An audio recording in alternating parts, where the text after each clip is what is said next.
අපේ මිනිස්සු දුකට කවි කිව්වා. සතුටටත් කවි කිව්වා. ආදරේදී කවි කිව්වා, විරහවේදී කවි කිව්වා.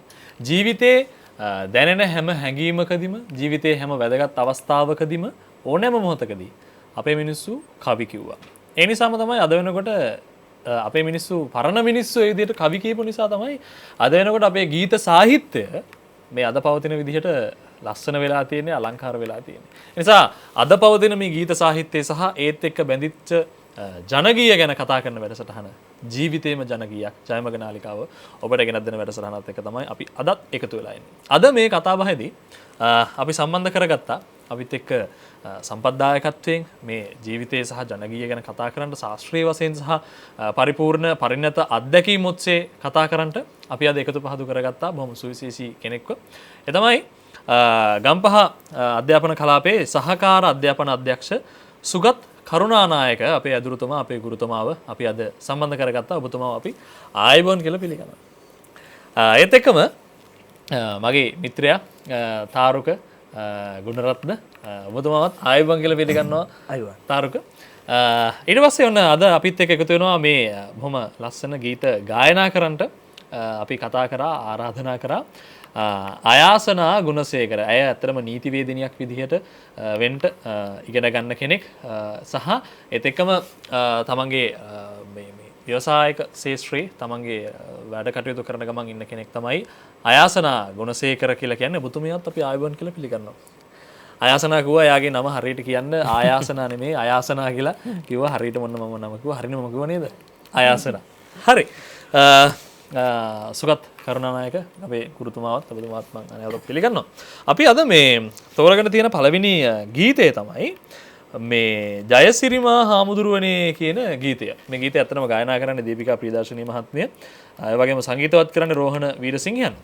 මහින්ද චන්ද්‍රසේකර මහත්තයා තමයි මේක මේ රචනා කරන්නේ. මේ ගීතය අර සරෝජා කියන ගීතේ දීපිකා ප්‍රියදර්ශනී මහත්මියට රචනා කරපු ඒ රචනා ශිල්පියම තමයි මේ ගීතයත් රචනා කරන්නේ. මට මේ අපේ සුගත් ගුරුතුමාගෙන් අහන්න හිතුණා මේකත් එක්ක මේ ගීතයත් එක්ක ගුරුතුමනි අපේ මේ නර්තන සම්ප්‍රදාය තුළ අපේ ශාන්තිකර්ම සාහිත්‍යය තුළ දැන් මේ ජයසිරි මහා මේ හාමුදුරුවනේ මේ ශ්‍රී මහා බෝධින් වහන්සේ අලලා ගෑන ගීයක් නේ මේක. ඒ තුළ තියෙන මිනිස්සුන්ගේ තිබ්බ දුක වේදනාව අපි ගැන ඉදිරියට කතා කරමු. මේ ජයශ්‍රී මහා බෝධින් වහන්සේ සහ මේ අටමස්ථානය ගැන අපේ ශාන්තිකර්ම සාහිත්‍යය දැන් මම දන්නවා ඔබතුමා මේ සහකාර අධ්‍යාපන අධ්‍යක්ෂක නර්තන ශාස්ත්‍රයේ ඉන්න ගමන් ඔබතුමා බොහොම සම්ප්‍රදායික විදිහට මේ නර්තනයට තමන්ගේ ජීවිතේම කැප කරමින් සිටින කෙනෙක්. ප්‍රායෝගිකවම බොහොම දක්ෂ නර්තන ශිල්පියෙක් ඔබතුමා. ඉතින් ඒකත් එක්ක මේ අපේ සම්ප්‍රදාය තුළ අටමස්ථානය සහ මේ ජයශ්‍රී මහා බෝධින් වහන්සේ රුවන්වැලිසෑය වහන්සේ මේ හැම දෙයක් ගැනම අපේ ශාන්තිකර්ම සාහිත්‍යය තුළ කෝ වගේ තැන්වලද අපිට දකින්න හම්බෙන්නේ? ජයශ්‍රී මහා බෝධිය කියන්නේ ශ්‍රී ලාංකීය සංස්කෘතියේ සලකුණක්. අපේ ජයශ්‍රී මහා බෝධින් වහන්සේ ලංකාවට වැඩමවීමත් එක්ක තමයි මේ සියලු කලාවන් අපිට ලැබුණයි කියලා අපි විශ්වාස කරන්නේ. ඒ වගේම අපිට පුදුමාකාර විශ්වාසයක් තියෙනවා ජයශ්‍රී මහා බෝධින් වහන්සේගේ පිහිට පිළිබඳව. ඒ නිසා අපි ඕනෑම ශාන්තිකර්මයක සාමාන්‍යයෙන් යාතිකාවක් කරනකොට උනත් විජයශ්‍රී ජයශ්‍රී මහා බෝධින් වහන්සේගේ අනුභවයෙන් කියලා නොකිය කියවෙන යාතිකාවක් අපි ළඟ නැති තරම්. ඒ වගේම ඒ සම්බන්ධ ගායනාන කවි අටමස්ථානයේ සම්බන්ධයෙන් තියෙන ගායනාවල කඩතිරා කවිවල ඒ වගේම කෙටි ආශිර්වාද කවිවල මේ හැමතැනකම ජයශ්‍රී මහා බෝධිය පිළිබඳව ගායනා කරනවා. ඒ ගුණ ආශිර්වාදයෙන් ආතුරයට සෙතක් වෙන්න කියලා ප්‍රාර්ථනා කරන අවස්ථා බොහොමයි. අනේ අයබොන්ට ඒ කෙටි කවිවල තියෙනවනේ ජයසිරි මහා බෝධින් වහන්සේ ගැන මේ අටමස්ථානය ගැන ඒ තියෙන මේ කෙටි කවියක් අපි ගායනා කරමුකෝ. දෙවි සතර බෝබෝ වැඳ තුනුරුවන් බෝබෝ නුවණ දෙන් බෝබෝ රකින් සිරිලක එසිරි මාබෝ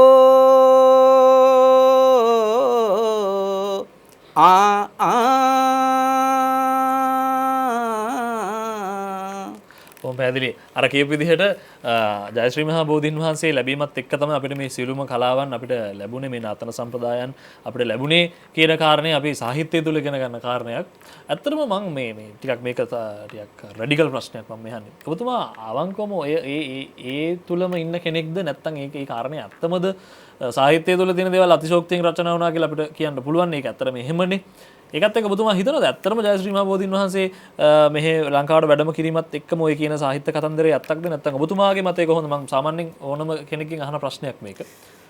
ඕනම සංස්කෘතියක් එකපාරට පිටතැනකින් ඇවිල්ලා පැල කරන්න අමාරුයි.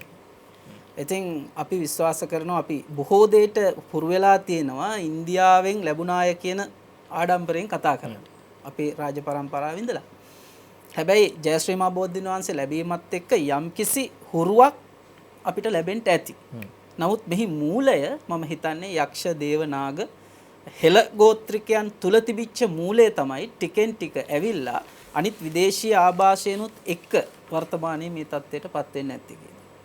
ඒක තමයි මාදරණ පෞද්ගලික විශ්වාසය. ඒ කියන්නේ ඔබතුමාගේ පෞද්ගලික විශ්වාසයක සහ මේ ස්ථානෙට එන අපි කතා කරන හුඟක් අපේ විද්වතුන්ගෙන් ඇහුවට පස්සේ දෙන උත්තරේ ඇත්තටම ඕක තමයි.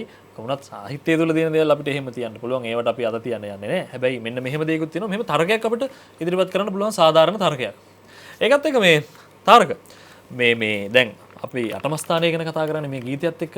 ඔව් මේ දැන් අටම ස්ථානයේම මේ තියෙන බොහොම අපි ගොඩාක් වැඳුම් පිදුම් කරන බොහොම සුවිශේෂී පුද ස්ථානයක් නේ මේ අපේ රුවන්වැලිසෑය වහන්සේ කියලා කියන්නේ. ඕකේ දෙනවනේ මේ ගුරුතුමනි කතන්දරයක් අපේ දුටුගැමුණු රජතුමා ඔය රන්තෙලඹු ගහක් තිබ්බයි ඔය ස්ථානේ. මේ මම හිතනවා ඔබතුමා ඒ කතන්දරේ මතක් කරන්න හොඳයි කියලා මම කියනකොටත් වඩා. මේ රුවන්වැලිසෑය නිර්මාණය කරන්න ඕන ස්ථානේ මිහිඳු මහරහතන් වහන්සේ සලකුණු කළා කියලා තමයි ඉතිහාසයේ සඳහන් වෙන්නේ. එතකොට මේ සලකනු කරපු ස්ථානයේ රුවන්වැලිසෑය නිර්මාණය කරන්න හදනකොට ඒ ස්ථානයේ රන්තෙලඹු ගහක් තිබුණා. මේ රන්තෙලඹු ගහට අධිග්‍රහිත දිව්‍යාංගනාවක් හිටියා. අද කාලේ වාගේ ආවට ගියට ගස් කපන්න ඒ කාලේ හෙළයා නැඹුරුනේ නැහැ. ඉතින් ඒ ගහක් කොලක් කපනකොට ඒකට අධිපති දෙවි කෙනෙක් හිටියා කියලා විශ්කරන විශ්වාසය තුලම ඒ තුලම මේ වෘක්ෂලතා ආරක්ෂා කරනවා. ඒ නිසා වෘක්ෂලතාවන්ට ගස්වල වලට දේවත්වයක් ආරෝපණය කරලා තිබ්බ නිරාය. ඒ දේවත්වය ආරෝපණය කළේ ප්‍රායෝගික වශයෙන් ගස්වල තිබිච්ච දිව්‍යමය ගුණය මිනිස්සු අවබෝධ කරගෙන හිටපොයි. ඉතින් ඒ කොහොම වුණත් මේ රන්තෙලඹුවට අධිපති දෙවංගන ස්වර්ණමාලි කියන දෙවංගන මේ ගහින් එකපාරට ඉවත් වෙන්න කැමති වුණේ නැහැ. දුටුගැමුණු රජතුමා මහත් කැමති නැහැ නේ කවුරුණත් අපි ඉන්න ගෙදරින් විමානේ තමුගේ ගෙදරින් එළියට බහින්න කියපුවා. ඉතින් එතනින් බස්සව ගන්න තමයි මේ ඉවත් කරගෙන මේ ස්ථානයේ මේ සර්වඥ ධාතු තැන්පත් කළ සකස් කරන මහා තූපයක් හදන්න හදනවා. ඒ නිසා ඔබගේ නමින් මම මේක හදන්නම් කියලා කරපු ගෞරවනීය ආයාචනයෙන් පස්සේ තමයි මේ ඒ දිව්‍යාංගනාව වෙනත් තැනකට වැඩම කරන්නේ. ඔය ගෞරවනීය ආයාචනය කියනකොට මේ දැන් ස්වර්ණමාලිය කියන්නේ දිව්‍යාංගනාවක් දේවතාවියක් නේ. ඒ කියන්නේ අපි හිතමු මේ ස්ත්‍රී කෙනෙක් නේ. ඕනම ස්ත්‍රියක් අපි මේ ප්‍රායෝගිකව කතා කරොත් එහෙම ස්ත්‍රීන් සාමාන්‍ය ටිකක් වර්ණනා කරනවට කැමතිනේ. ඒ නිසා මම හිතනවා දුටුගැමුණු රජතුමාත් මෙන්න මේ අපේ මේ ජන සාහිත්‍යය තුළ ජන කවියා දුටුගැමුණු රජතුමා මෙන්න මේ විදිහට ස්වර්ණමාලියව වර්ණනා කරන්නට ඇති. ස්වර්ණමාලිය මේ දෙයට මේ කාර්යය සඳහා කැමති කරව ගන්නට මේ විදිහට වර්ණනා කරන්නට ඇති කියලා හිතලා අපේ ජන කවිය රචනා කරපු කවි තියෙනවා. තාරක අපි ගායනා කරමු එහෙම කවි කිහිපයක්. ආලේ නොවි හැරපන් විමන දෙව්ලියේ සීලෙ පිහිටන්ට ඕනෑය භූමියේ කෝලෙ නොවි අසමේ කියන සරියේ මාලෙ කරලන්ට බසු ස්වර්ණමාලියේ සලෙලු බොළඳා සිට තෙලඹු පිටලියේ සලෙලලු කොමලලිය දකින්ට වරෙන්ලියේ බැබලු රන්තිරයරු තන ළමදලියේ වලලු අතලන්ට බහු ස්වර්ණමාලියේ ආලේ නොවේ ඇරපන් විමන දෙව්ලියේ සීලේ පිහිටන්ට ඕනෑ භූමියේ. මේ භූමියේ සීලයක් පිහිටන්ට ඕනේ, ශ්‍රද්ධාවක් පිහිටන්ට ඕන නිසා මෙතනින් වැඩම කරන්නට කෝල නොවේ ආසම කියන බසසරියේ මාලේ කරගන්ට බසු ස්වර්ණමාලිය. ඔයාට මේ රත්තරන් මාල වලින් ආභරණ වලින් ඔබතුමිය සරසන්න සලලු බොළඳා සිට තෙලඹු පිටලියේ සලලලු කොමලලිය දකින්නට වරෙන්ලියේ බබලු රන් තිරයුරු තන ළමදලියේ වලලු අතලන්ට බසු ස්වර්ණමාලිය. අර විදිහට රන්තර මාල වලින් වලලුනි මම සරසන්නම්. ඇගේ මේ රූ වර්ණනා කරමින් තමයි දුටුගැමුණු රජතුමා ලොකු පරිශ්‍රමයක් යොදලා තමයි මේ කියන විදිහට මේ කාරණේ සිද්ධ කරලා තියෙන්නේ. අදත් හැබැයි අපේ මිනිස්සු සමහර අවස්ථාවලදී ගස්වල ආරක්ෂා කරගන්න ඕන වෙලාවදී නැගී හිටිනවා කියලා අපිට යම් යම් සාක්ෂි සාධක සහිත වර්තමාන වෙනකොට අපිට ඔප්පු කරන්න පුළුවන් කියන තරක මම ඉන්න වෘදුනේ. ඒකත් එක්ක මේ අපි මේ ගීතය ගැන ටිකක් කතා කරොත් එහෙම මේ ගීතය තුළ තියෙන්නේ ඇත්තටම මේ අපේ ශ්‍රී මහ බෝධීන් වහන්සේ මේ දැන් මහා වෘක්ෂයක් විදිහට අවුරුදු ගණනාවක් තිස්සේ ගුරුතුමනි මේ විදිහට විරාජමානව වැඩ සිටියට මේක අපි චිත්‍රවලිනුත් දකිනවනේ මේක සංඝමිත්තා තෙරණින් වහන්සේ වැඩම කරනකොට මේ පාතරයක මේක මේ වඩම්මනකොට කොහොම පුංචි පැලයක් විදිහට ගෙනලා දෙන්න අපේ මිනිස්සුන්ට සෑහෙන ලොකු පරිශ්‍රමයක් දරන්න සිද්ධ වෙලා තියෙනවා මේක ආරක්ෂා කරගන්න ගුරුතුමනි නේද මම අහලා තියෙනවා මේ ඔය එලාර රජතුමාගේ සමයේදී අවුරුදු 44ක් මේ රට පාලනය කරපු එලාර රජතුමාගේ සමයේදී සොලීන් මේ ශ්‍රී මහ බෝධීන් වහන්සේ අපි කියන්නේ අර මේ නියපොත්තෙන් කඩන්න තියෙන දේ පොරවෙන් කවන්න තියෙනකන් ඉඩ තියන්න එපා කියලා. ඉතින් දැන් කවදා හරි දන්නවා සොලීන් මේ බෞද්ධ මේ සලකුණ මේ විදිහට මේ රටේ දිගටම මේක මහා වෘක්ෂයක් විදිහට වැඩුණොත් කවදා හරි දවසක විජාතකයන්ට මේක ලොකු ප්‍රශ්නයක් වෙනවා කියන දේ දැනගෙන හිටිය නිසා බොහොම පුංචි පැලයක්ව ඉන්න අවධියේ පටන් මේක විනාශ කරන්න ලොකු ප්‍රයත්නයක් යොදලා තියෙනවා. එහෙම ඉන්නකොට අපේ ඔය රාක්ෂස සංගම් ශිල්පියෝ තමයි ගුරුතුමනි මේ විදිහට මේ වෘක්ෂය මේ ශ්‍රී මහ බෝධීන් වහන්සේ ආරක්ෂා කරන්නට ලොකු පරිශ්‍රමයක් යොදලා තියෙන්නේ. අංගම් කියලා කිව්වට පස්සේ මේ මං අහලා තියෙනවා මේ අංගම් වල අපේ නර්තනය ගැබ්බෙලා තියෙනවද ගුරුතුමනි? පළවෙනි කාරණාව අංගම් ශිල්පියෙක් නෙමෙයි මම නර්තන ශිල්පියෙක්. කෙසේ වෙතත් නර්තන ශිල්පියෙක්. හැබැයි ඔබතුමා අංගම් ශිල්පියත් එක්ක ටිකක් වැඩ යෙදිලා ඉන්න කෙනෙක් නිසා දන්න නිසා තමයි මම කියන්නේ සාමාන්‍යයෙන් එහෙම කෙනෙක් කියන්නේ නැහැ. සමාවෙන්න ඕන මම ඒක එළියට දැම්මට. නර්තන ශිල්පියෙක් ලෙස අංගම් ලෙස දෙසාව බලනකොට බොහෝ විට හිතෙනවා මේ ශිල්පීය උපක්‍රම සටන් ක්‍රම ඔවුන් හැසිරෙන පාදාභ්‍යාස හස්තාභ්‍යාස දිහා බලනකොට උඩරට පහතරට සබරගමු සම්ප්‍රදායත්‍රයේ සම්ප්‍රදායන් තුනේම තියෙන යම් යම් අංගහාර ඉතාමත්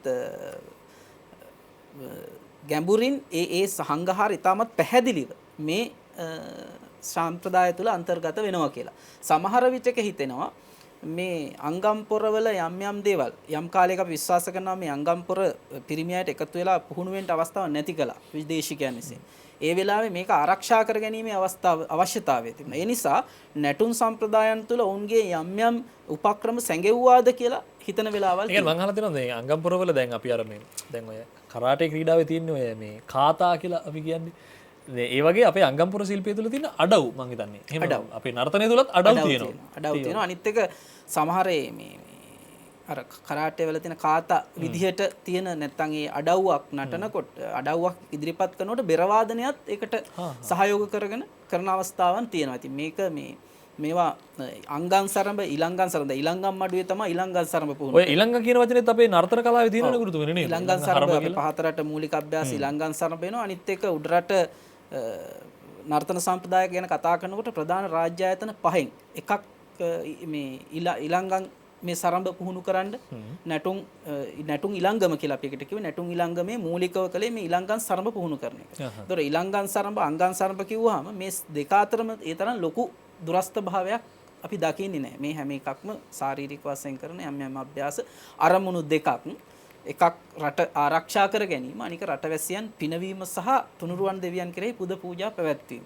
මේ අරමුණු විවිධ වුණාට මේ තුල තියෙන අභ්‍යාසයේ ඉදිරිපත් කරන කරනම් පැනීම් මාලක්කම් බඹරවලලු ඒ පතාවිස්ස ඒ තියෙන පිනුම් කර ක්‍රම තුල අපි දකින්නේ සටන් ක්‍රමයේ ආభాෂයම තමයි කියලා බොහෝ විට අපිට හිතෙනවා. බොහොම පැහැදිලි. අපේ මිනිස්සුන්ගේ සටන් කලාව තුළ, නර්තනය තුළ, ජන ගායනාව තුළ මේ හැම දෙයක් තුළම තිබ්බේ කොයිතරම් මහා ලොකු සම්ප්‍රදායක්ද කියන දේ එතුමා කතා කරපු වචන ටිකෙන්ම ඔබට පැහැදිලි වෙන්න ඇති. මේ අපි කියපු කාරණේ මේ ගීතය තුළම තියෙනවනේ ගුරුතුමනි. ජයසිරිමා හාමුදුරුවනේ දරමිටි ඇද්දා රෑ නිදි වැරුවා ගිනි මැල ගහගෙන රැක හිටියා.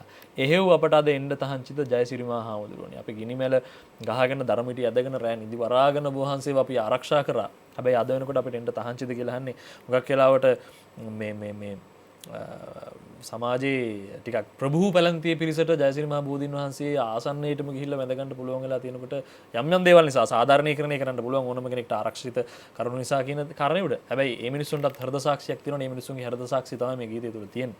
ඊට පස්සේ කියනවා වැලි මළුවේ ඉඳ සාදු කියනකොට අහිතක් නොහිතා ඉන්න හොඳයි. ඉස්සර වාගේම දාඩිය මුහුණු අපේ බාර පිළිගන්න හොඳයි. ජයසිරි මහ හාමුදුරුවනේ. දැන් ඒ කියන්නේ ඉස්සර වාගේම දාඩිය මුහුණු මෙතන හරිම ලස්සන යෙදුමක් මට හිතෙන්නේ.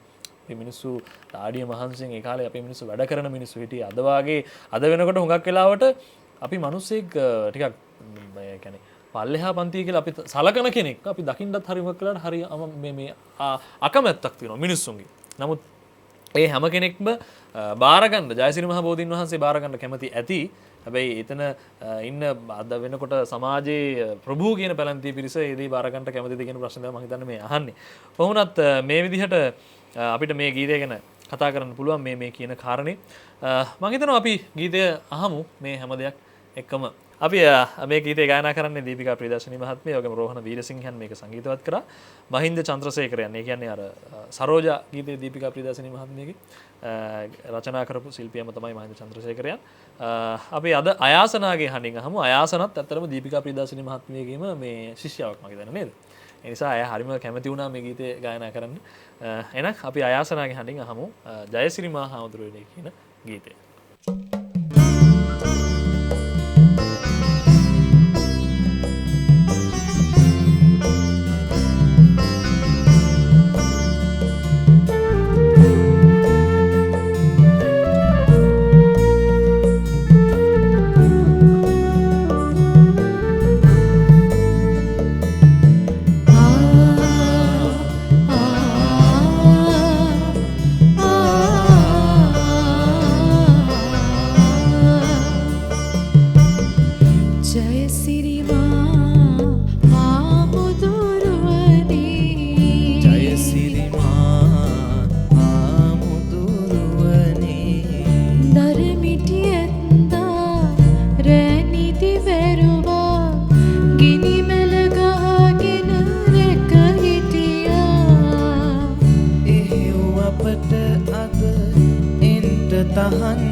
දැන් ඔය ගීතය ඔය විදිහට මේ ටිකක් ජයශ්‍රී මහ බෝධීන් වහන්සේට ටිකක් ඇඬුම් පදයක් මුසු දුක වේදනාවක් කියවට ගුරුතුමනි අවසාන වශයෙන් කියනවනේ මෙතන මේ රංවැට පාමුල සාදු කියනකොට ලෙන්ගතුකම් නොහිතන්න හොඳයි බුදුහාමුදුරුවෝ දුටුවා වාගේ දුක ඉවසා වැඩ ඉන්න හොඳයි කියලා අනේ මේ අපෙන් වැරද්දක් වුණා නම් සමාව වෙන්න මේ දුක නිසාම තමයි මේ දේ කියන්නේ ඒත් වහන්සේ දැක්කා කියන්නේ බුදුහාමුදුරෝ දැක්ක හා සමානවම අපිට ඒ හැඟීම දැනෙනවා ඒ භක්තිය අපේ හදවත්වල තියෙනවා අය කියන කාරණේ කියමින්ම තමයි ඔය ගීතය අවසන් කරන්නේ මේක අපේ මහින්ද චන්ද්‍රසේකරයන් රචනා කරන්නේ ඒකත් එක්ක මේ අපි ඊළඟට තෝරගත්ත ගීතය තමයි ගුරුතුමනි මේ කඳුළු හෙලා කියන ගීතය අපේ ගීත සාහිත්‍යය තුළ අම්මගේ ආදරේ මව් සෙනෙහස වෙනුවෙන් ගීත ගණනාවක් රචනා වෙලා තියෙනවා ගායනා වෙලා තියෙනවා අපේ ජනගී සාහිත්‍යය ගත්තට පස්සෙත් නිරතරුක ජනගී ගණනාවක් මේ මව්පිය ගුණ වෙනුවෙන්ම විශේෂයෙන්ම පිය ගුණ වලටත් වඩා ජනගායනාවල නම් අර තියෙන්නේ ටීඑම් ජයරත්න මහත්තයාගේ පිය සෙනෙහසට කවුගී ලියුණා මදි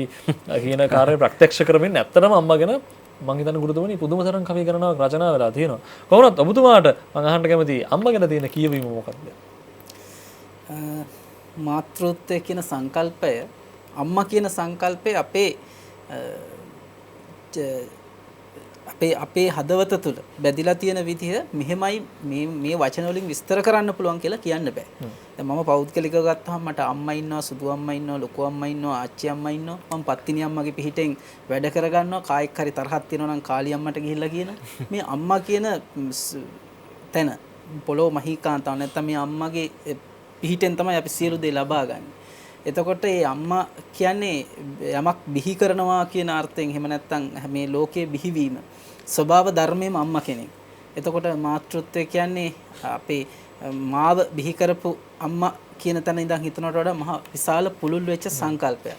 ඒ කොහොම වුණත් මම පෞද්ගලිකව මේ ආත්මාර්ථකාමී මං එකම පවුලේ දරුවා නිසා අම්මගේ ආදරය සම්පූර්ණයෙන්ම උදුරගත්තා. මට බෙදා ගන්න ඕනේ. කෙසේ වුණත් අම්මා කෙනෙක්ගේ ආදරය කියන එක අපිට ඒක විස්තර කරන්න අමාරුයි.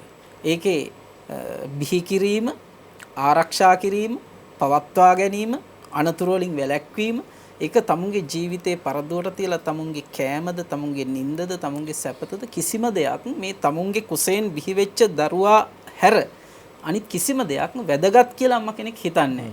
අම්මා කෙනෙක් හැම වෙලාවෙම හිතන්නේ තමුන්ගේ සතුටට වඩා, තමුන්ගේ නිින්දට වඩා, තමුන්ගේ කෑමට වඩා, තමුන්ගේ ජීවිතයට වඩා තමුන්ගේ දරුවා උතුම් කියන එක. වර්තමානයේ වෙනකොට අපි මේ මාතෘත්වය කියන සංකල්පයට නිගාවක් වෙන චරිත දකිනවා. ඉපදුණු ගමන් දරුවෝ දාලා යන එහෙම නැත්නම් දරුවෝ විනාශ කරන්න උත්සාහ වර්තමානයේ නෙමෙයි ගුරුතුමනි දැන් දශක ගණනාවක් තිස්සේ තාමත් කෙරෙන්නේ මෙහෙමයි වර්තමානයේ තුල කියලා අපි අර පුරුද්දට වාගේ කියනවාට කවදත් මෙහෙම දේවල් සිද්ධ වුණා. හැබැයි ඒ සමස්තේ නෙමෙයි අතරින් පතර කෙනෙක්.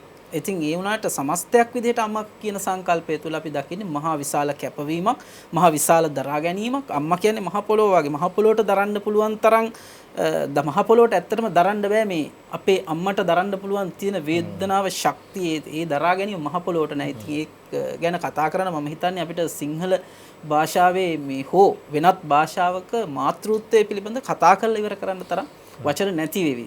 බුදුහාමුදුරුවෝ ගෙදර බුදුන් නම්ම නැත්තම් මේ බ්‍රහ්මාති මාතාපිතරෝ එහෙම නැත්තම් සතර බ්‍රහ්ම විහරණය තියෙන කෙනෙක් ගෙදර බ්‍රහ්මයා වෙන්නේ මව තමයි අපිව බිහි කරන්නේ. මෙත්තා කරුණා මුදිතා උපේක්ඛා කියන අපි ගැන සතර බ්‍රහ්ම විහරණය පවත්වන්න පුළුවන් රහතන් වහන්සේ කෙනෙක් එහෙම නැත්තම් බුදුන් වහන්සේ හා ඒ ඇරුණු කොට වෙනත් පුද්ගලයෙක් ඉන්නවනම් ඒ අම්මා. ඉතින් ඒ නිසා අපි මාතෘත්වය කියන එක පුදුමාකාර ආදරයකින් වෙලඳ ගන්න. ඒ වගේම අපි සාන්තිකර්ම සාහිත්‍ය තුලත් මේ අම්මට දෙන්නේ පුදුමාකාර වටිනාකම. අපේ පොළොව මහීකාන්තාව ඊට පස්සේ පොළොව මහීකාන්තාවගේ දුව තමයි ශ්‍රේයාකාන්තාව.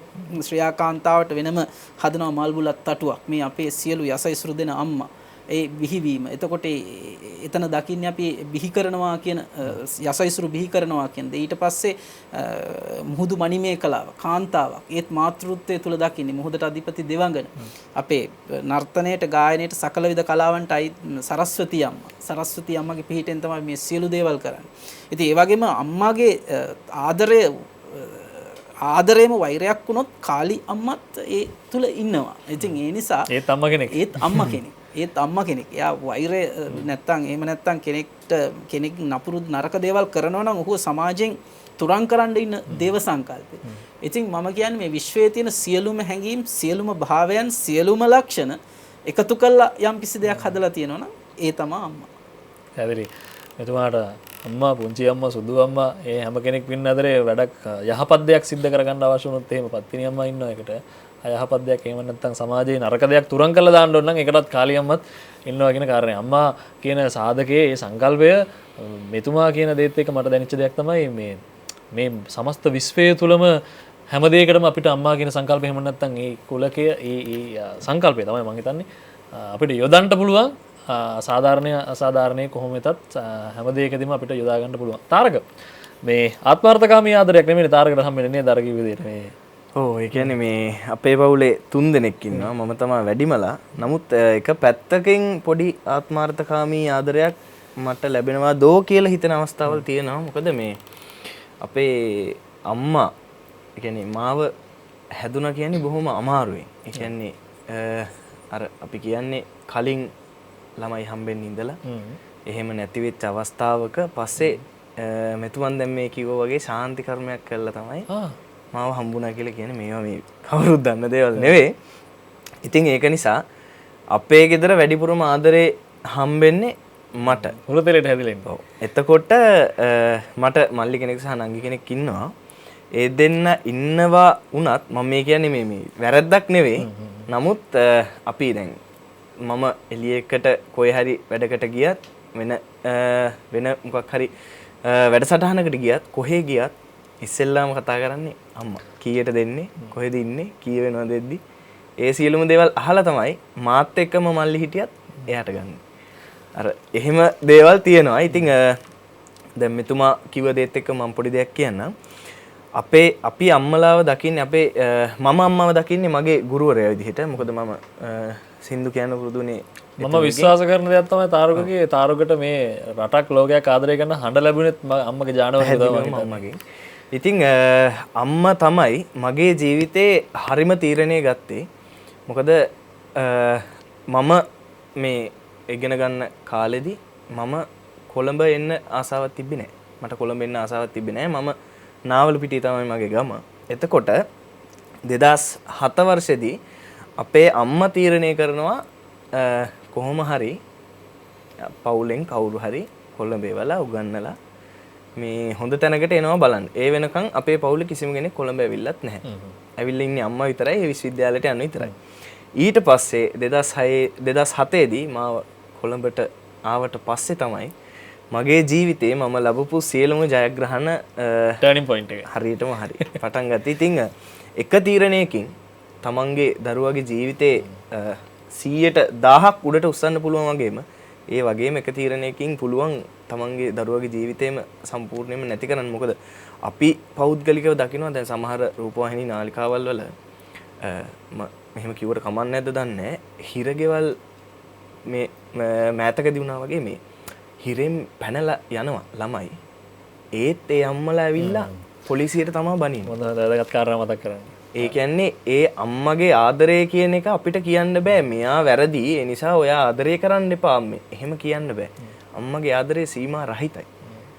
අර පොලිස් නිලධාරීන්ට කරුතෝ නේ දකින්නදී බිම්ම පෙරලිලා වැඳලා කියන්නේ මේ සමාජයේ පිටු දකපු කෙනෙක් වැරදිකාරයෙක්. හැබැයි ඒත් ඒ අම්මට ඒත් පුතෙක් තමන්ගේ පුතා. ඒක හරි තාරක හොඳයි කාරණේ මතක් කරපු එක. ඇත්තටම අපි ඒ වෙලාවේදී හැබැයි සමාජයේ මට දැනෙච්ච දෙයක් තමයි ගුරුතුමනි තාරක මේ සමාජයේ අම්මලාදී හරි වැරදි විදිහට හැපේ දැක්කේ. හුඟක් වෙලාවට සමහරු කතා කරේ ගුරුතුමනි මේ ඔය මේ වැරදි කරපු නිසානේ එහෙම ගිහිලා ඉන්නේ. ඉතින් එහෙනම් අය කෑ ගහන එක. බොහෝ අය මේ වැරද්ද පැටවුවේ අම්මලාට. අම්මලා හරියට ළමයි හැදුවනම් ඔහොම වෙන්නේ නැහනේ කියන එක. ඒකේ ඇත්තක් නැතුවම නෙවෙයි. නමුත් ඒක නෙවෙයි එතන තියෙන කාරණේ. මොකද අපිට කාටවත් කියන්න බෑ. ඔයා ලොකු වෙනකොට මෙහෙම කරන්න. ඔයා ලොකු වෙනකොට මෙහෙම කරන්න කියන්න පුළුවන්. නමුත් අපිට 100% විශ්වාස කරන්න බෑ. මෙයා කරයි නොකරයි කියන එකනේ. ඒක තියෙන්නේ තමන්ගේ අතේ. ඉතින් එක පැත්තකින් ඒක මම මේ කියන්නේ සාධාරණීකරණයක් නෙවෙයි. නමුත් එක පැත්තකින් ඒක ඇත්තටම එහෙම දෙයක් වෙන්න පුළුවන්. නමුත් ඒක නෙවෙයි අපිට ඒ කියන්නේ අපිට ඒකට ඇඟිල්ල දික් කරන්න අයිතියක් නැහැ. ඔබතුමාට මොකද ඉන්නේ තාරක කියන කාරණා ගැන? මොකද ඉතින් අපේ කතාවක් තියෙනවානේ උණහපුලුවට උගේ හැටියා මෙලිකක් කියලා. ඉතින් අම්මා කෙනෙක් තමුන්ගේ දරුවෝ කවදාකවත් වැරදි කළයි කියලා ප්‍රතික්ෂේප කරන එකක් නෑ. අපි ඉතින් පරමාදර්ශී චරිත සමහරලාට හොයන්න යනවා මේ තමුන්ගේ දරුවා වුණත් වැරදි කළොත් දඬුවම් දෙන්න පුළුවන් අම්මලා ඉන්නවා. එහෙම ඒවර මේ සමාජයක් වශයෙන් ගත්තාම පරමාදර්ශී චරිත මවලපු නාට්‍ය හෝ කතා හෝ ජනකතා තියෙන්න පුළුවන්. හැබැයි අම්මා කෙනෙක්ගේ හදවතේ තියෙන ඒ සංකල්පේ මරන්න ඒකට ඒ සමාජයේ තියෙන දේවල්ට ශක්තිමත් වෙන්නේ. සමාජයේ මොන අවමානයක් ආවත් මොන වගේ දැන් අර කපුගේ මහත්තයාගේ සින්දුවෙත් තියෙනවනේ මේ බිරිඳ ප්‍රතික්ෂේප කරලා ඉන්න වෙලාවේ ඉතින් මේ කඩුල ළඟ ඉන්දිකඩ ළඟ ඉන්නවද කියලා අම්මගෙන් අහනවා. ඒ කියන්නේ ගුරුතුමනි ඒ කාරණේදී මේ ලෝකේ අපි දැන් ඒ ගීතේදී තියෙන විදිහට බිරිඳ විතරක් වුණාට මේ ලෝකේ කිසිම කෙනෙක් ඕනෑම කෙනෙක් හැරදාලා ගිය වෙලාවක වුණත් අපිට අම්මා ඉන්නවා. අම්මා ඉන්නවා. මොකද මේ මුදල් වෙනුවෙනුත් නැහැ. අපි ආදරය කරනවද නැද්ද කියන තැන බලන්නෙත් නැහැ. සහ අපෙන් වෙන්න ඕන යුතුයකම් ඉටු වෙනවද නැද්ද කියලා හොයලා බලන්නෙත් නැහැ. ඒ සියල්ල අතෑරලා කොන්දේසි විරහිත ආදරයක්. කොන්දේසි විරහිත ආදරයක් අම්මා කෙනෙක් ගාව තියෙන්නේ. ඉතින් ඒක දැන් අපි ඔය මේ අපේ ඈත ශිෂ්ටාචාරවල දැන් අපි ඉන්දු නිම්න ශිෂ්ටාචාරයේත් මව් දෙවඟන කියන්නේ බොහොම මේ වන්දනාමානයට පත් වෙච්ච චරිතයක්. ඇගේ සංකේතයේ තියෙන්නේ මේ කාන්තා ස්වරූපයක් යෝනියෙන් පැලයක් පැලවෙන ආකාරය. ඒ කියන්නේ අහස පොළොව සංසර්ගයෙන් මේ වැස්ස උපදිනවා. එහෙම නැත්නම් ඒකෙන් පොළොව ශාස්ත්‍රීයකවත් වෙනවා. මේ මව් දෙවඟන කියන්නේ මේ අම්මගේ ඒ කියන්නේ මේ පොළොව පැලවීම හා දරුවෙක් උපදිනවා කියන්නේ එක වාගේ. ඒකින්ද තමයි මේ අපි දරුවෝ උපදින්න ගර්භ සංරක්ෂණ ශාන්ති කර්ම කළේ. මේ අම්මා කෙනෙක් වෙන්න අපි අම්මා කෙනෙක් කරගන්න අපේ කාන්තාවක් අපි සෑහෙන්න වෙහෙසනවා. මේක ඉන්දියාවේ නම් වෙනම මේ ගර්භෝපචාර විදියක් නෙහෙම නැත්තම් ගර්භ දානය කියන්නේ වෙනම මේ පිළිවෙතක්. ඒ ඉතින් අම්මා කෙනෙක් ලෝකයේ තුල බිහි වුණාම අපි දැන් පූර්ව චාරිත්‍ර කරද්දි කිරිකඩ සීලය දෙන වෙලාවට මේ අම්මගේ ගුණ ගැන කතා කරනවා. කච්චියක් රෙදි තෙමණ්ඩ තරම් කිරි දුන්නාය කියලා මේ අම්මා තමන්ට. ඉතින් මේක දුවට කියලා කියන්නේ. කච්චියක් රෙදි සරි තෙමන්නට හැක දුවට දුන් කිරි කියලා. හැබැයි පුතාට දුන් කිරිත් එහෙමම තමයි. ඒ වගේම කියනවා ඇතෙකුට කිරි දුන්නත් පුතෙකුට කිරි දෙන්න බෑයි කියලා. ඉතින් ඒ වගේ හදපු පුත්තු ඉන්නේ. ඒ වගේ කච්චියක් තෙමපු කිරි බීපු දූවරු ඉන්නේ. ඉතින් එහෙම දූපුතුන්ට මව්ගුණ ගැන අමුතුවෙන් කියන්න ඕනේ. හැබැයි මේ සමාජය තුළ දැන් වාතාවරණය තියෙන විදිහට මේවා නැවත නැවත මතක් කරලා දෙන්න වෙලා තියෙනවා කියලා අපිට හිතෙනවා. ඒ නිසා තමයි මේ කතා කරන්නේ ඔය කුරුතුමා කියපු විදිහට ඇතෙකුට කිරි දුන්නත් පුතෙකුට කිරි දීලා ඉවර කරන්න බෑ කියලා එහෙම හදපු පුත්තු ටිකක් සහ දියණියක් තමයි මේ ඉන්නේ. මේ මම ඒ කාරණේ මතක් කරන්නේ ඇත්තටම මේක අපි තරුණ පිරිසක් විදිහට මේ සමාජ මෙහෙවරක් තමයි ජයමග නාලිකාවත් එක්ක අපි මේ එකතු පහදු වෙලා කරන්නේ. මේ ගීත ගුරුතුමනි අද වෙනකොට හුඟක් වෙලාවට ඇහෙනවත් හරි අඩුයි. ඇහෙනවා කියලා මම කිව්වේ. ඒ කියන්නේ මේ ගීත ඇත්තටම අහන්න සලස්වන්නේ නැහනේ. කිසිම මාධ්‍යයකත් එහෙම අහන්න බලෙන් සලස්වන්නේ නැහැ. අපි අහන්න කැමති දේවල් තමයි මේවා. හොයාගෙන බලාගෙන විඳින්න අහන්න ආස කරන දේවල් තමයි මේ තියෙන්නේ. ඒකත් එක්ක මේ තාරක මේ ගීතය මේ අපි මේ ප්‍රධාන නාදමාලාව අපි බලපුම් නාදමාලාවනේ තියෙන්නේ. අපි චුට්ටක් බලපුම් නාදමාලාව කියලා එමුකෝ.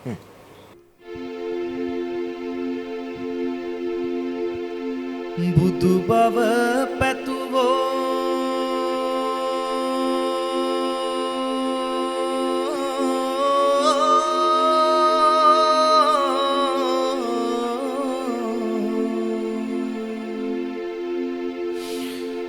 දරු දුක නෑදෝ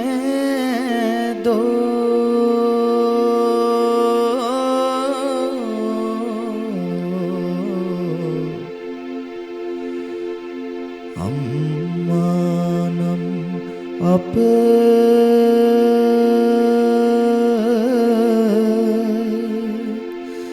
බැඳලා දේතු පින්ගන්නෙක් නුඹ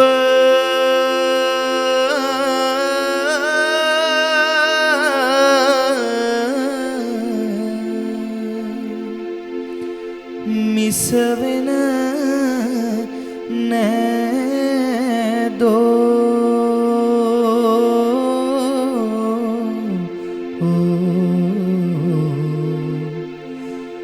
අම්මා නැති කල අප දන් දේතු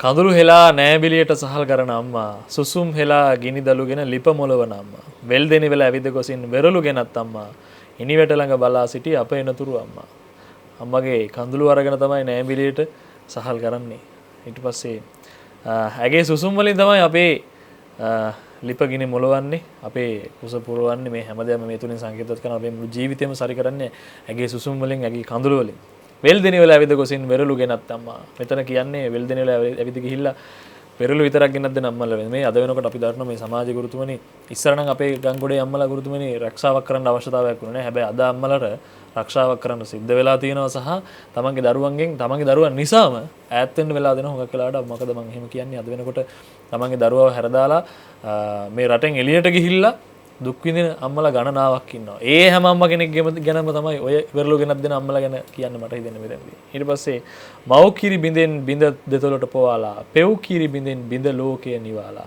සක්විත වේයන් යයි සිඹ සිඹ කියාලා, අම්මා වරුන් දුක් විඳා නාලා. අම්මා කෙනෙක් හැම වෙලේම අපි බිහි කරන මොහොතක ඉඳන්ම හිතනවා බිහි කරන්නව මොහොතේ මෙහෙම නැත්නම් කුසට ආපු දවසේ ඉඳන්ම විඳින්නේ දුක්මද කියලාත් හිතනවා. හැබැයි හැම ශරීර වේදනාවක්ම මට හිතෙන විදිහට ගුරුතුමනි අම්මා හරි සතුටෙන් නේද විඳින්නේ. මම හිතන්නේ අම්මා කෙනෙකුට දරුවෙක් ලැබෙනකොට ශරීරයට දැනෙන වේදනාව පිරිමියෙකුට දරන්න බෑ. ඒක දරන්න පුළුවන් කාන්තාවකටම පමණයි. ශරීරය අපි සීරුණත් අපිට රිදෙනවනේ. ඒ වගේ මේ ඇටකටු 50ක් 60ක් එකට කැඩෙන තරම් වේදනාවක් දරුවෙක් උපදිනකොට ලැබෙනවා.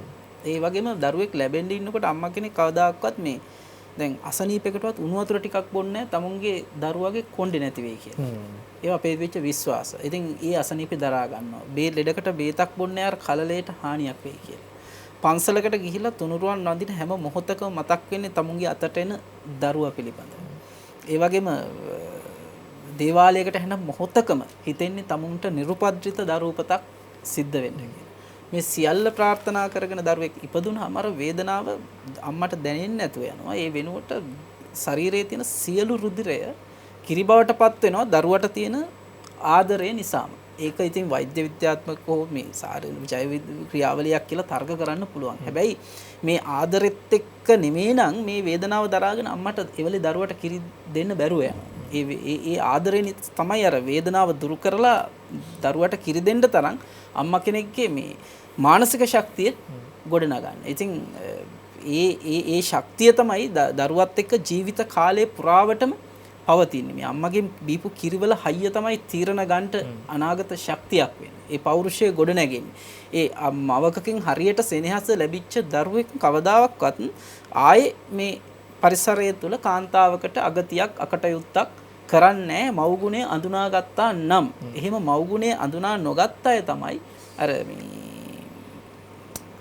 තවත් ගීතයක සඳහන් වන්නේ මේ අර මව්ගුණ කිරි රස දන්නෝ මව් හඳුනන අය කියලා නේද?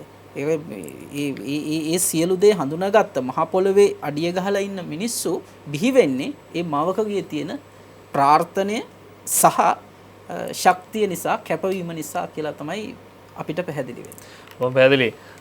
අම්මා කෙනෙක් මේ ඒ දුක වේදනාව දුරන් වෙන මොහොතක් තමයි තමන්ගේ දරුවා බිහුණාන් පස්සේ අඬනකොට අම්මා කෙනෙක්ට දැනෙන සතුට ඒක අපි අහලා තියෙනවා. අපි ඒක වචන වලින් කියන්න බැරි තරම් හැඟීමක් ඒක. තාරක අපි මේ ගීතයට යන්න කලින් අනේ අම්මා ගැන තව කවි දෙක තුනක් මට අහන්න ඕනේ වගේ කටහඬ.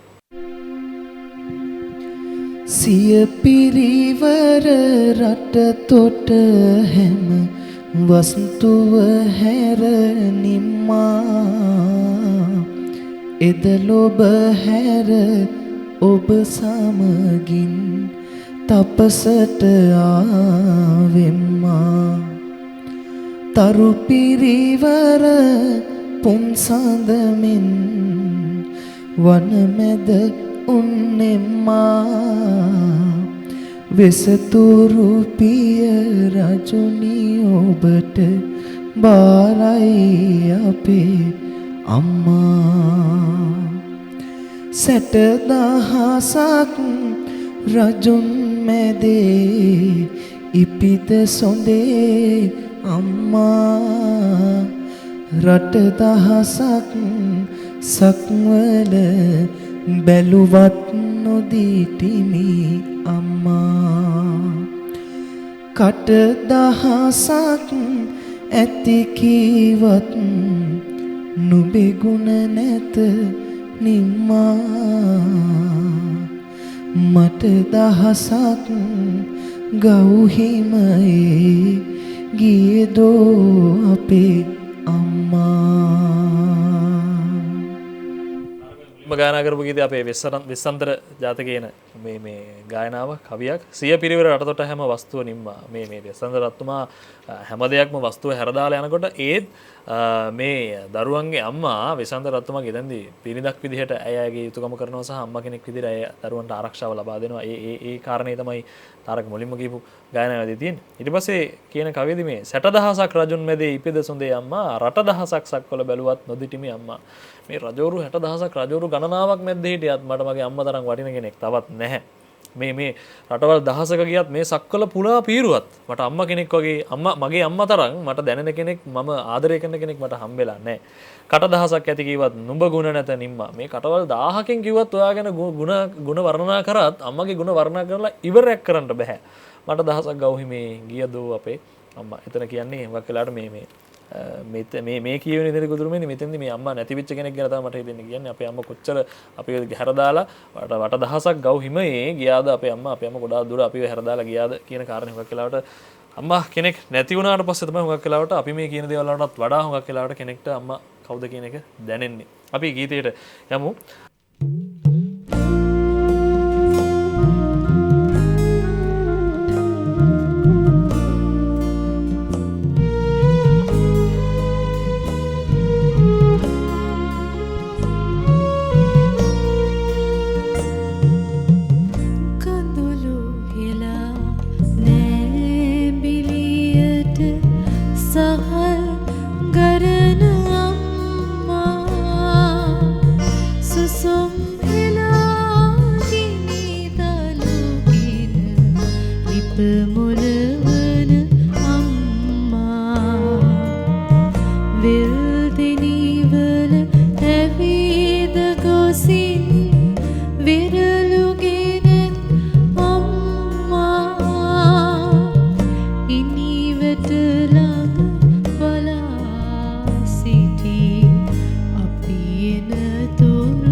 මොහොතක් කඳුලක් කරවා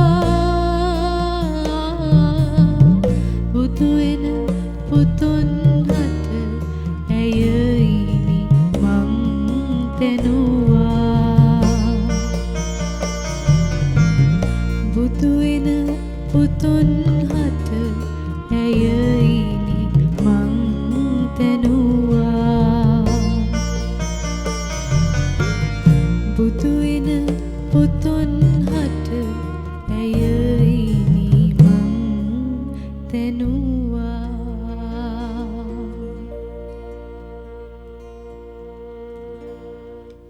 අපි මේ ගීතයට යන්න පෙර ආතුව කතා කරපු හැම දෙයක්ම මේ ගීතය තුළ තියෙනවා සහ ඒ වගේම මේ ගීතයේ මේ අවසාන කොටසේ තියෙනවා දරුවන් අනේ රජ වෙනතුරු මග බැලුවා දුක සැප බලන්නට නාවත් සෙත් පැතුවා දරු සෙනෙහසෙන් මුහුදත් කඳුලක් කරවා බුදු වෙන පුතුන් හට ඇය ඉනිමං තැනුවා දරුවන් රජ වෙනකන් තමයි අම්මා හැම වෙලේම එක මග බලන්නේ දුක සැප බලන්නට නාවත් සෙත් පැතුවා අම්මලාට කවදාවත් දරුවෝ ආපහු දුක සැප බලන්නට ආවේ නැහැ කියලා අම්මලා කවදාවත් දරුවොත් එක්ක තරහ වෙන්නේ නැහැ දරු සෙනෙහසෙන් මුහුදත් කඳුලක් කරවා. ඇගේ සෙනෙහස ඉස්සරහා අම්මගේ ආදරේ සෙනෙහස ඉස්සරහා හරියට නිකන් මුහුදත් කඳුලක් විදිහට තමයි දැනෙන්නේ කියන කාරණේ තමයි ඔය කියන්නේ. මේ ගීතය ගායනා කරන්නේ දීපිකා ප්‍රියදර්ශනී මහත්මියම තමයි. ඒ වගේම බන්දුල විජේවීරියන් මේ ගීතය සංගීතවත් කරා. පූජ්‍ය රඹුක්කන සිද්ධාර්ථ හිමි තමයි මේ ගීතය රචනා කරේ.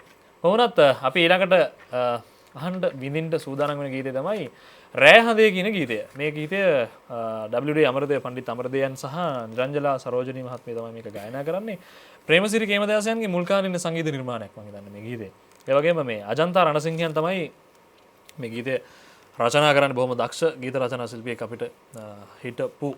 ඉතින් කොහොම වුණත් ඒ ත්‍රිත්වය මේ හතර දෙනා නිරංජලා සරෝජනී මහත්මිය WD අමරදේවයන් ප්‍රේමසිරි කේමදාස අජන්තා රණසිංහයන් කියන්නේ යුගයක් වර්ණවත් කරපු ආපහු කවදාවත් මේ භූමියේ ඒ හැම දෙයකටම ආදේශකයක් අපි කියන්නේ රිප්ලේස්මන්ට් එකක් කියලා තියන්න බැරි කලා ශිල්පීන් කිහිප දෙනෙක් තමයි මේ ගීතයත් එක්ක සම්බන්ධ වෙලා ඉන්න පිරිස. ඒකත් එක්ක මේ රෑ හඳේ කියන ගීතය තුල තියෙන්නේ ගුරුතුමනි ආදරයනේ. ඔබතුමා පාසල් ශ්‍රේෂ්ඨයත් එක්ක ඍජුවම සම්බන්ධලා වැඩ කරන කෙනෙක් සහ මේ පාසල් ශ්‍රේෂ්ඨයේ අධ්‍යාපන ශ්‍රේෂ්ඨයේ විෂයන් නිර්මාණය කරමින් සහ මේ පෙරගමන් කරුවෙක් තමයි ඔබතුමා. ඒකත් එක්ක මේ දැන් අපිට ප්‍රවණතාවයක් තියෙනවානේ ගුරුතුමනි මේ මාධ්‍ය තුලින්ම සමාජ මාධ්‍ය හෝ වේවා විද්‍යුත් මාධ්‍ය හෝ මේ හැම දෙයකින්ම ගුරුතුමනි මේ පාසල් ප්‍රේමය කියන එක මේ ටිකක් මාකට් කරනවානේ. ඔබතුමාගේ අදහස මොකද්ද මේ ගැන? සහ මේ සමහරු තර්ක කරනවා පාසල් ප්‍රේමය කියන දේ තියෙන්නත් ඕනේ කියලා කියන පිරිසකුත් ඉන්නවා. එහෙම තර්කකුත් තියෙනවා. මේ ඔය මම කියපු හැම දෙයක්ම ගත්තට පස්සේ ඔබතුමාගේ අදහස මොකක්ද? ප්‍රේමය කියන්නේ හැඟීමක්නේ. මේක ඇති වෙන එක නවත්තන්න බෑ. අපි සාමාන්‍යයෙන් දරුවෙකුගේ ද්විතීයික ලිංග ලක්ෂණ පහළ වුණාම ඊට පස්සේ වැඩි විය පැමිණුණාම තමුන්ගේ විරුද්ධ ලිංගිකයන් කෙරේ ආකර්ෂණය ඇති වෙනවා. මේක මේ මිනිස්සුන්ට සත්තුන්ට ඇති වෙලා තියෙන ඒ සත්වයාගේ අසන්තතික ප්‍රවර්තනයට නැත්තම් වර්ගයාගේ පැවැත්මට. ඒ හෝමෝන ක්‍රියාකාරීත්වයන් එක්ක ඒ ආශාවන් ඒ අවශ්‍යතා ඇති වෙනවා. ප්‍රේමය කියන එක ඇත්තටම මේ ඒ තුල තියෙන හැඟීම් පිළිබඳව අපිට නිශ්චිත නිර්වචන දෙන්න බෑ. මොකද ඒක එක එක්කෙනාගේ ප්‍රමාණයට පෙළක් අයගේ ඒ හැඟීම පිළිබඳ දක්වන අදහස් වෙනස් වෙනවා. උදාහරණයක් විදිහට සමහරෙකුගේ ප්‍රේමය වෙන්නේ ශාරීරික ආසාවක් විතරයි. සමහර කෙනෙකුට නොදැක්ක තමුන් දකින්නේ කරන්නේ නැතුව ඒ ප්‍රේමය අත්විඳින්න පුළුවන් තරම් මානසිකව ඒක විඳින්න පුළුවන්. ඉතින් මේ අතර දෝලන වෙනවා. කෙසේ වෙතත් ඉතින් දැන් පාසල් අවධිය කියලා කියන්නේ දරුවෙකුට ප්‍රේම කිරීමට සුදුසු කාලයක් කියලා අපි විශ්වාස කරන්නේ නැහැ. ඉතින් මේක අතීතයේ එහෙමයි වර්තමානයේ මෙහෙමයි කියන්න බෑ. මොකද අතීතේම ගත්තොත් අවුරුදු 13 14 වෙනකොට ගෑනු ළමෙක් විවාහ වෙනවා. ඉතින් එතකොට ඇයගේ හැඟීම් ඇති වෙන කාලය වෙනකොට ඇයට පිළිබඳ ප්‍රේමය ලැබිලා තියෙනවා. ඉතින් ඒ පිළිබඳව ආයේ හොයන්න දෙයක් නැහැ. ඊට පස්සේ ඉතින් නොඑක් වර තීරණය කළා මේ අවදි විවාහ වෙන්න සුදුසුයි කියලා. පාසල තුල ප්‍රේමය සුදුසුද නැද්ද කියන තැන තියෙන එකම තරේ තමයි පාසල තියෙන ඉගෙන ගන්න. මේ අපේ අනාගතය තීරණය කරන අවස්ථාව. අනාගතය තීරණය කරන්න අපි යම් හෝ විෂය කරුණු මතක තියාගන්න ග්‍රහණය කරගන්න ඒ තුල යෙදෙන්න තියෙන අවස්ථාව මේ පාසල් ප්‍රේමය නිසා ඇහිරිලා යනවා. එකක් අපි අධ්‍යයන කටයුතු වලට අපිට මනස එකගව තියාගන්න බෑ මේ දේවල් එක්ක. අපි සමහර වෙලාවට සමාජ අධ්‍යයනයේ පාඩමෙන් පටන් අරගෙන තුන්වෙනි පිටුව විතර එනකොට පොඩි එකා මොන්ටිසෝරි යනවා. මොකද මේ මනස ගිහිල්ලා දැන් කසාද බැඳලා ආගේ අද්දොරක් හදලා ඒව හිතා ඉන්නවා මිසක් මේ දරුවට මේක යෙදෙන්න බෑ. ඒක තමයි ප්‍රධානම ගැටලුව. ඊට පස්සේ අද පරපුර ගොඩක් වේගවත්. තාක්ෂණයෙන් වේගවත්, ඊට පස්සේ හැම දෙයක්ම ඉක්මනින් ළඟා කරගන්නවා. ඒ නිසා පාසල් අවධිය තුල මේ ප්‍රේමයේ දැකීම, කතා කිරීම ඉක්මවා ගිය වෙනත් වැඩිහිටියන්ගෙන් අපි අපේක්ෂා කරන ක්‍රියාකාරකම් දරුවෝ ඒ ජීවිතය තුළම ආරම්භ කරනවා. එතකොට ඔවුන්ට ඇත්තටම මේ අපිට සුදුසු සහකරුවා සහකාරිය කවුද කියලා තේරුම් ගන්න තරම් පරිණත බුද්ධියක් නැහැ මේ දරුවන්ට. එතකොට තමුන්ගේ සමාජ මට්ටම මොකද්ද? තමුන්ගේ සංස්කෘතිය මොකද්ද? අපි කියනවා මේ ඔය ಜಾති ආගම් කුලමල ප්‍රේමයට නැහැයි කියලා. ඒක මතු පිටින් තර්ක කරන්න පුළුවන්. හැබැයි දෙදෙනෙකුගේ සංස්කෘතිකමය ගැළපීම ඒ දෙදෙනා මේ ජීවිත කාලයක් ජීවත් වෙන්න හදන්නේ. මේක මේ අද බැඳලා හෙට වෙන් වෙන්න හදන ගමනක් නෙමෙයි. ඒ සංස්කෘතිමය අවබෝධය, ආගම පිළිබඳව දරන විශ්වාස, නිවසේ යම් යම් රාජකාරී මොන ඉතාම දරුවන්ගේ කටයුතු පිළිබඳව පවා ඔවුන් දක්වන ආකල්ප, තමුන් විශ්වාස කරන විශ්වාසයන් එකට ජීවත් වෙද්දී බලපානවා. ඒ නිසා තමුන්ට සුදුසු සහකාරියෙක් තෝරනවා කියන එක අර පස්මහා බැලුම් බලනවා වගේ වැඩක්. ඉතින් මේක මේ දරුවන්ට තේරෙන්නේ නැහැ නේ. මේගොල්ලන්ට තියෙන්නේ අර තමුන්ගේ හැඟීම් හෝමෝන වර්ධනය වෙනවා ශාරීරිකව. ඒත් එක්ක තව කෙනෙක් කෙරේ ආසාවක් ඇති වෙනවා. ඒක ප්‍රේමය කියලා උන් වරදවා අටහා ගන්නවා. ඒ වටහා ගැනීම තුල එකක් අපිට ඉගෙන ගන්න තියෙන අවස්ථාව මගහැරෙනවා. අනිත් එක අපිට නිවැරදි හොඳ සුදුසු සහකාරියක් හොයාගන්න තියෙන අවස්ථාව මගහැරෙනවා. ඊටත් අමතරව ජීවිතේ අපි පිරිමියෙක් හෝ වේවා, ගැහණියක් හෝ වේවා, අපි කුමර බඹසර කියනවා, කුමරි බඹසර කියනවා, විවිධ නම් වලින් හඳුන්වනවා මේ තමුන්ගේ පිරිසිදුකම කියන එක. මේක මේ කාන්තාවන්ට ලඝු කරලා සලකන්න බෑ. ඒක පිරිමින්ටත් එහෙමමයි. ඒ තමුන් විවාහපත් වෙන යුගයක් වෙනකොට තමුන්ට අභිමාණයෙන් තමුන්ගේ සහකරුවා සහකාරී ඉදිරියේ පෙනී සිටින්න බාහිරින් මොනියම් අයුරකින් වුණත් හදවතට එකඟව තමුන්ගේ බිරිඳ සැමියා සමග ගත කරන්න ඒ තියෙන ඉඩහසර අර පසු කාලීන මතකත් එක්ක නැති වෙන්නත් පුළුවන්. ඉතින් මේවා මේ සමාජ ප්‍රශ්න අධ්‍යාපනයත් එක්ක මේ කටයුතු දැන් වර්තමානයේ වෙනකොට ජංගම දුරකථන සමාජ මාධ්‍ය ජාල ඔස්සේ මේ දරුවෝ යෙදෙන ඇතැම් ක්‍රියාකාරකම් ප්‍රේමය නෙමෙයි, මේ සම්පූර්ණයෙන්ම ප්‍රේමයේ ඉක්මවා ගිය විකෘති හැඟීම් ජනනය කරන අපි අනුමත නොකරන ක්‍රියාවලින් බවට පත් වෙලා තියෙනවා. ඉතින් මේවා මිනිස්සු මේ මිනිස්සයා තුළ මේ හැම මිනිස්සෙක් තුළම සතෙක් ඉන්නවනේ. මේ සතාව පාලනය කරන්නනේ අපිට ආගමයි, අධ්‍යාපනය, ක්‍රීඩාව, කලාව යෙදෙන්නේ. ඉතින් එතකොට අපි අධ්‍යාපන ශාස්ත්‍රයේදී දරුවාගේ හික්මවීම අපි කියනවානේ මේක මේ අවධිය ගත කරන්න ඕනේ මේ සියලු දේවල් වලින් වෙන් වෙලා බ්‍රහ්මචාරීව කියලා. මේකට මේ සාමාන්‍යයෙන් ಭಾರತೀಯ සමාජය නම් බ්‍රහ්මචාරී අවධිය කියලාමනේ හඳුන්වන්නේ මේ ඉගෙන ගන්නවරි. ඇත්තට මේක බ්‍රහ්මචාරී වෙන්න ඕනේ. එතකොට තමයි අර කරුණු කාරණා හොඳින් ධාරණය කරලා තමුන් උගත් බුද්ධිමත් සමාජයේ පිළිගන්න චරිතයක් බවට පත් වෙන්නේ. ඊට පස්සේ පුළුවන් ඔහුට අර තමුන් ගත්ත ජීවිත අවබෝධයත් එක්ක සියලු දේ තමුන් බැල හොඳ අවබෝධයකින් පස්සේ තමුන්ට සුදුසු දෙයක් තෝරගන්න. ඒ තෝරා ගැනීම පවා හිමි වෙනවා මේ පාසල් ප්‍රේමය තුළ. ඉතින් විශේෂයෙන් අපි දකිනවා සමාජය තුළ, මාධ්‍යයන් තුළ පවා මේ පාසල් ප්‍රේමය යම් වෙලාවක අනුමත කරනවා. සහ ඒ තුළ මේ ඔවුන් ඒට පොළඹවන සමහර වෙලාවට මේ නිර්මාණ කරන අයගේ මතයක් තියෙනවා මේකෙන් උත්සාහ කරන්නේ මේකේ තියෙන ආදීනව පෙන්වන්නයි කියලා. එතකොට දැන් ආදීනවය පෙන්වන්න හදනකොට මේකේ සමහර වෙලාවට ඒකේ ප්‍රතිඵලය තියෙන්නේ මෙහෙමනේ. දැන් මේ කතා පටන් අරගෙන ඉවර වෙනකොට සමහරට ළමයාගේ පාසල් කාලේ ඉවර වෙලානේ. එතකොට ආදීනවේ දකින්න වෙන්නේ නැහැ. ඒ නිසා මම කියන්නේ මේ කෙසේ වෙතත් මේ දරුවට මේ දේ දෙන්න ඕනේ නැහැ කොහොමවත් අපි. පාසල කියන්නේ පූජනීය තැන. මේකට අපි දන ගහලා යනකොට එනකොට වඳින තැන. මේ තුල මේ අපිට කියන්න පුළුවන් සුගත් ධම්මිලගේ කාලේ ඉඳන් මේ පාසල් ප්‍රේමයේ චිත්‍රපටිවල තිබුණා. ඒක හරි අපි දකිනවා. නමුත් ඒක ඉක්මවා ගිය මේ ඒ බැල්මක පවා සමහර වෙලාවට තියෙන අසාමාන්‍ය වචනේ රාගික බැල්මක් තමයි ඒ තුල තියෙන්නේ. ඒක ප්‍රේමය නෙමෙයි අපි දකින්නේ. ප්‍රේමය කියන්නේ රාගය නෙවෙයි. ප්‍රේමය කියන්නේ අවබෝධයෙන් කරන්න. ඒක අවබෝධයෙන් කරන්න ඕනේ මේ බොහොම මේ හදවතට බැඳෙන ක්‍රියාවලියක්. ඒක ශාරීරික නැහැ. ඒක තව කෙනෙකුට තව කෙනෙක්ව හානියටපත් කරන්න නෙමෙයි. අනිකාගේ දියුණුව දැකලා සතුටු වෙන්න පුළුවන් එක තමයි ප්‍රේමය. එතකොට ඉතින් එහෙම වුණාම පාසල තුල අපිට ප්‍රේමය අනුමත කරන්න බෑ අර කියපු කාරණා තුනත් එක්ක එකක් අධ්‍යාපනයට සිද්ධ වෙන හානිය දෙවැනි කාරණාව මේ දරුවෝ විවාහ ජීවිතයට එළමෙන්න හදනකොට ඒක පිරිසිදු ඒ දරුවන්ට විඳින්න තියෙන අහිමිවීම අනිත් එක වර්තමාන සමාජය තුළ තියෙන වේගවත් ක්‍රියාවලිය හින්දා මේ ප්‍රේමය කියන එක අත්විඳින්නේ නැතුව ඔවුන් වෙනත් විකෘති ආශාවන් සන්තර්පණය කරගන්න උත්සාහ කරනවා. ඒකේ ප්‍රතිඵලය සමාජයට ඒ තරම් හොඳ නැහැ. ඒ නිසා පාසල් ප්‍රේමය අධ්‍යාපනඥයෙක් විදිහට මම අනුමත කරන්නේ නැහැ. මම පැහැදිලි එතුමා අර කියපු විදිහට අධ්‍යාපනඥයෙක් හින්දාම සහ ඍජුවම මේ අධ්‍යාපන ශ්‍රේෂ්ඨයත් එක්ක වැඩ කටයුතු තමන්ගේ පැය 24න් වැඩි කාලයක්ම අධ්‍යාපන ශ්‍රේෂ්ඨයත් එක්ක වැඩ කටයුතු කරන කෙනෙක් නිසාම තමයි මම ඒ කාරණේ ඇහුවේ එතුමාගෙන්.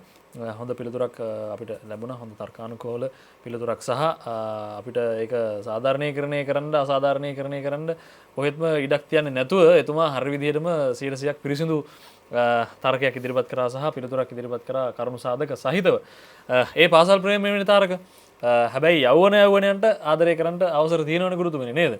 ඒකත් එක්ක මේ රෑ හඳේ ගීතය තුළ තියෙන්නේ මේ හරිම ගැමි ගීතයක් මේක. මේ ගීතය මේ තෙල් ගාලා හිස පීරන්නේ නැහැ නෝ කියන අපේ මේ නාදමාලාව තමයි ප්‍රධාන නාදමාලාව කරගෙන තියෙන. අපි පොඩ්ඩක් ඒක ගායනා කරමු නේද? තෙල් ගාලා හිස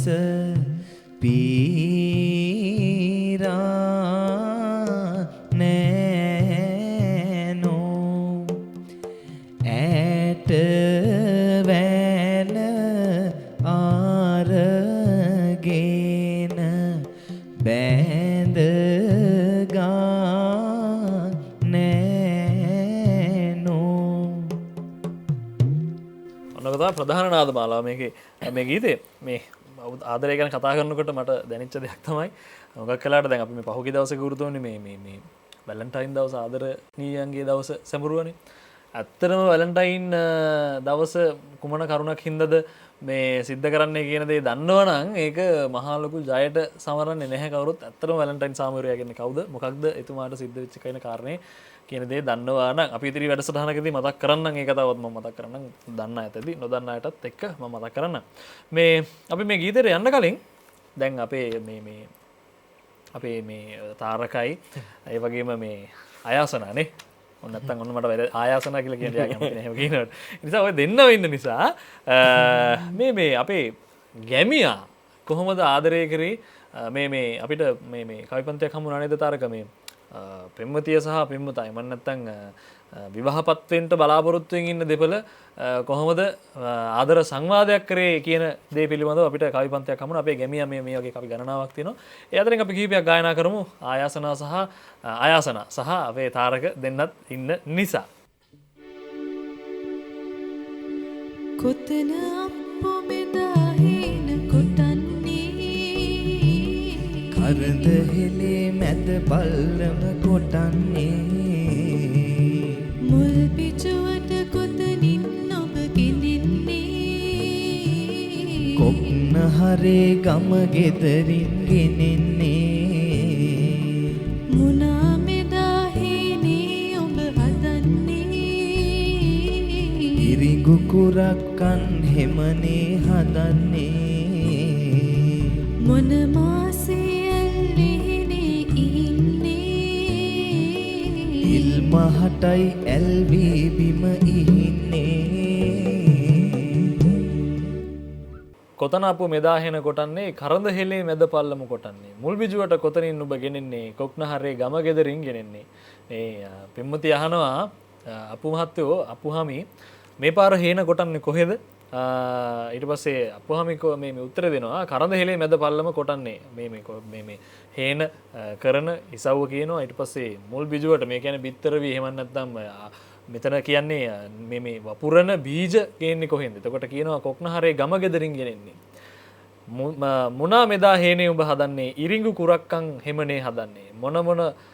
මොන මාසේ ඇල් හේනේ හින්නේ ඉල්මහටයි ඇල් බිබිම හින්නේ. මේ විදිහට මේ පෙම්වතිය මේ එහෙම නැත්නම් මේ බිරිඳ තමන්ගේ ස්වාමියාගෙන් අහන්නේ මේ තමන්ගේ ශාස්ත්‍රීයත්වය එහෙම නැත්නම් තමන්ගේ ඒ කාලේදී තිබ්බ ප්‍රධාන රැකියාවනේ අපේ කෘෂි කර්මාන්තය කියන දේ. ඒ නිසා ඒ කාලේ හිටපු අපේ පෙම්වතිය එහෙම නැත්නම් බිරිඳ ඍජුවම නිවසේ ආර්ථිකයට අදටත් වඩා සමහර වෙලාවට සම්බන්ධ වුණා දෙන්නගේ සමගිය ඒ තුළ තිබුණ කියන කාරණේ ඔය බොහොම අපිට තිබ්බ පැරණි සංවාද ආදර සංවාද කවි කියලා තමයි මේවට කියන්නේ අපේ ජනගීවල තියෙන. කොහොමවත් අපි අද අපේ කතා බහෙන් අපි සමුගන්න සූදානම් වෙන්නේ මේ රෑ හඳේ කියන ගීතයත් එක්කම අද අපිත් එක්ක මේ කතා බහදී එකතු වුණා සම්පත්දායකෙක් විදිහට අපේ ගම්පහ අධ්‍යාපන කලාපේ සහකාර නර්තන අධ්‍යාපන අධ්‍යක්ෂ සුගත් කරුණානායක මහත්මයා. එතුමා අපි ඉදිරියටත් ඔබතුමා අපි සම්බන්ධ කරගන්න බලාපොරොත්තු වෙන ඔබතුමාට අපි ආයුබෝවන් කියලා කියන ගුරුතුමනි. ඒ වගේම මගේ සදා මිත්‍රයා තාරුක ගුණරත්න අදත් එකතු වුණා. තාරුකටත් ආයුබෝවන්. අයිබෝන්. ඒ වගේම අද අපිත් එක්ක මේ ගීත ගායනා කරන්නට අපි ආරාධනා කරා අයාසනා ගුණසේකර. හරිනේ මම නම කිව්වා නේද? අයාසනා ගුණසේකර නීතිවේදිනියක් වෙන්න, නීතිඥවරියක් වෙන්න තාමත් ඉගෙන ගන්න ඇය බොහොම ඉක්මනින් ඒ කාරණේ සඵල කරගන්න හැකියාව ලැබේවා කියලා අපි ප්‍රාර්ථනා කරනවා. ඔබතුමියටත් ආයුබෝවන්. අපි එහෙනම් මේ ගීතයත් එක්ක අද වැඩසටහන අපි හමාර කරන්නම්. ජයමග නාලිකාවත් එක්ක දිගටම රැඳී ඉන්න.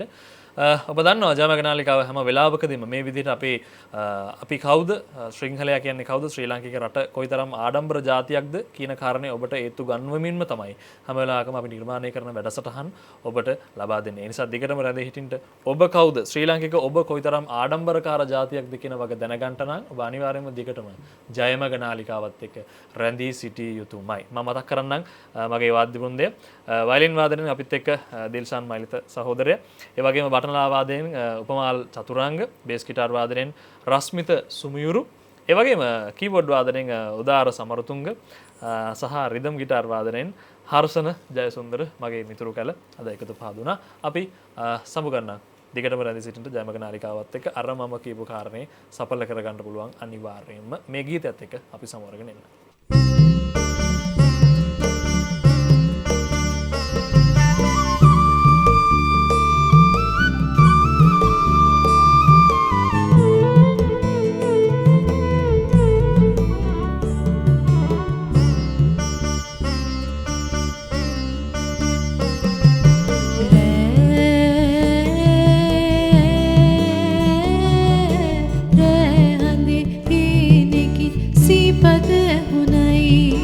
සීපද ඇහුණයි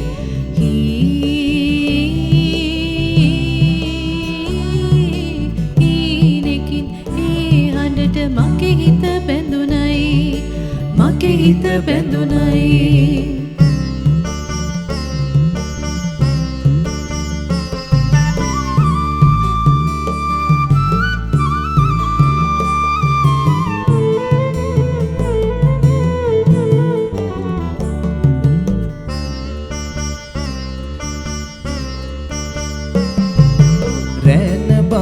වට කරගත් වැටකේ මල වැන්නේ නුඹෙරු වරුණා සීපද මට කියන්න හිත දෙන්නේ.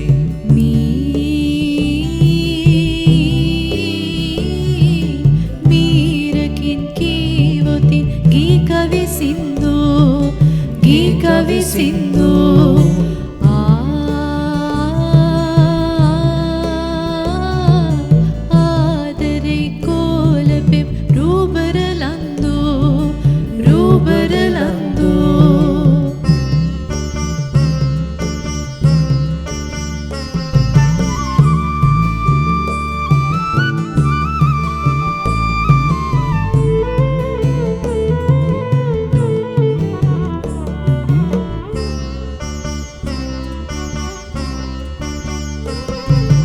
හවුහරනෙට පැල ඉනි වැට විතරයි කල එළියේ මා කාන්සේ රෑවරුවම හිරිමල් උරතලියේ.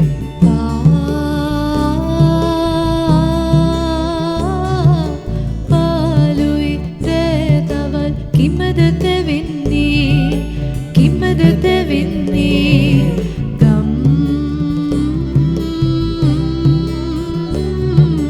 ගම් ගොඩින් කවුරු